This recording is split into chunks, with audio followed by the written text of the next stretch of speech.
Hey peeps, I thought I had this lighting thing all figured out before I went live, and apparently I didn't. How are you guys? I wanted to go live just because I read something the other night that really leapt off the page for me, and I've been thinking about it for, I don't know, a couple of days now, and taking some notes, and I just think it's really cool, so I just want to share that, and I want to share with you my sexy I'm getting over the flu voice. What do you think?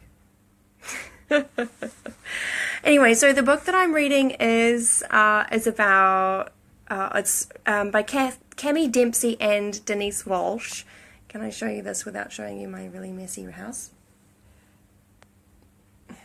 Oh, that's backwards for you guys. Anyway, it's a mom's guide to making millions with network marketing. Now, obviously, this is for a specific profession, but some of the concepts in the latter half of the book are applicable to all sorts of things. And this is the bit that I wanted to share, right? So Denise was talking about how she started her business and she was getting frustrated and scared and bogged down because she didn't enjoy some of the things that she was being that were being suggested that she needed to do, right? So she asked one of her colleagues, if you like, what she was doing, because she looked at her and thought that she was doing fabulously and seemed happy and confident and didn't seem to have any problems in that area. So she was curious. Anyway, I'm just going to read you a little bit.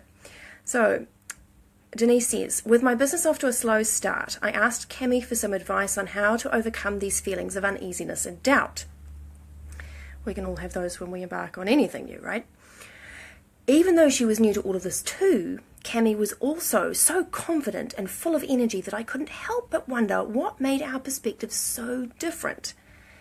Once I called her and we met to talk, I realized that Cami wasn't fearless after all. She doubted herself just like anyone else, but she found a way to think about her fears differently. A lot of us have probably heard that before, but keep listening because we're getting closer to the crunch here. Cami loved the relationship building aspect of this particular sort of business. Meeting new people and listening to their stories was easy, but she feared the follow-up process and coming off sort of too pushy. So instead of focusing on the part that she didn't like, she focused on the part she did. Right? Now I'm just going to fast forward another page, 2 pages, and read you this other bit that I highlighted. Our culture has come to embrace the idea that a person's greatest weakness is their greatest area for improvement. I don't think anyone much would disagree with that, would you? You know, we go to school, our school reports might show where our weaknesses are, and our teachers want us to work incredibly hard on those to bring those up to possibly maybe the same level as our better subjects, right? I'm hoping this is resonating with all of you because this is what I see too. Anyway, back to the quote. While it's true that almost any skill can be learned with enough discipline and commitment, it doesn't mean we should focus all of our discipline and time on the skills we don't have. Instead, we should focus our time, energy, and resources into identifying our pre-existing strengths and what we can do to further achieve excellence in those areas. And that's when it struck me that is pretty much what I've heard from Gary V. Put your hand up if you've heard of Gary Vaynerchuk. Anybody? I'm not seeing comments, so if you are commenting, I'm sorry, there might be something wrong. I don't know. I'll see it later, obviously. If any of you have ever listened or watched any of Gary V's videos, right, you may have come across something that he says, and that is, he says, forget your weaknesses, triple down on your strengths.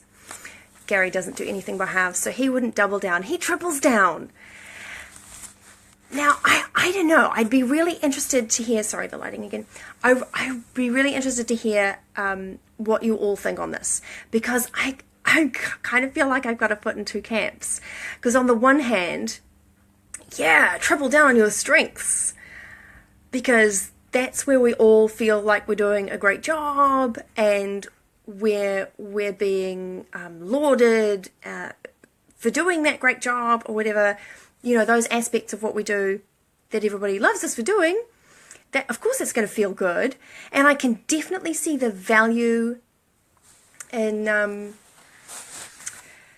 putting more energy into those areas, right? On the other hand, I do sort of feel like maybe we still need to keep a little bit of balance in there and still do some of the things that we're a little bit weaker in. I don't know. Give me your thoughts. I'd love to hear them.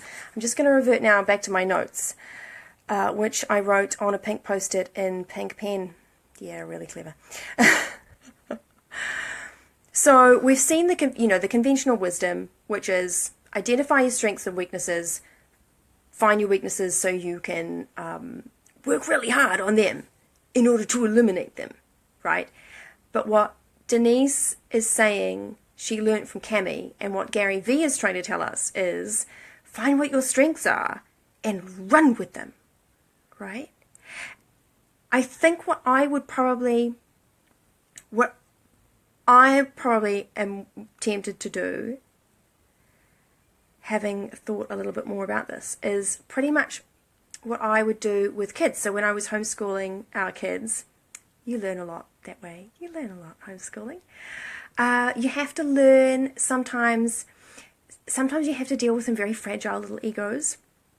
And so maybe you start the day with a subject that they're quite good in, so they can get some runs on the board and start to feel good about themselves before you try and introduce the subject that they're not so great in, right? Sometimes if you start them on something that they find hard, they just get more and more and more and more bogged down, depending on their temperament, possibly. But some of them can get themselves so wound up, especially if they're a very determined sort of personality, they can get themselves really wound up in the fact that they really want to succeed, but it's really hard. And then they can drive themselves absolutely bonkers, and nobody's having any fun in the homeschooling at that point. And I suspect this works at school as well. Whereas if you can allow them a bit more time to spend in the areas that are their strengths, you can build up their confidence. And in fact, I believe in extending kids in their really good subjects too. And while there are some areas that you have to keep working on if they have a weakness there anyway, I really do think it's great to make the time to extend in their areas of strength as well. So I think the same goes for us as grown-ups. So whatever we are doing, whether we're in that study portion of our lives in tertiary education, or whether we're working a job or building, trying to put together some sort of conventional business. My husband's really into the idea of more conventional business and has spent the last, 10 years analysing what other people in his industry are doing right and what they're doing wrong. And I think the same thing would bear in his kind of business as well, which is, if you want to start a new one, find where your strengths are. Figure out what it is that makes you really good at what you do, or what aspects of it that you're really good at, and then find a way to triple down on those.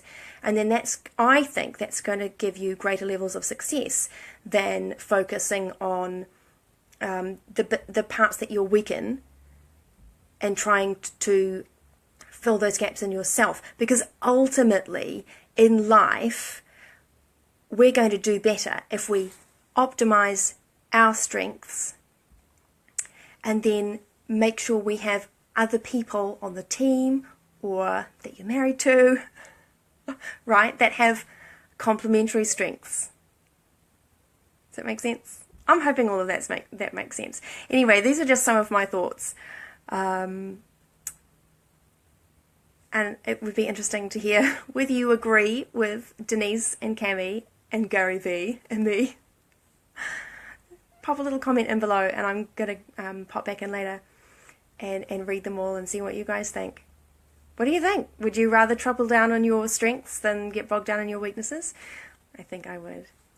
Anyway, those are my thoughts. I hope you enjoyed them and the little reading session there. And I'm going to keep reading. I'm trying to read it every day, so I might come to you with a few more thoughts from a few more books in the future, if you don't mind. If you do, just don't click get notifications. Alright, you all have a great night and a great weekend, and I'll catch up with you all soon. Bye for now.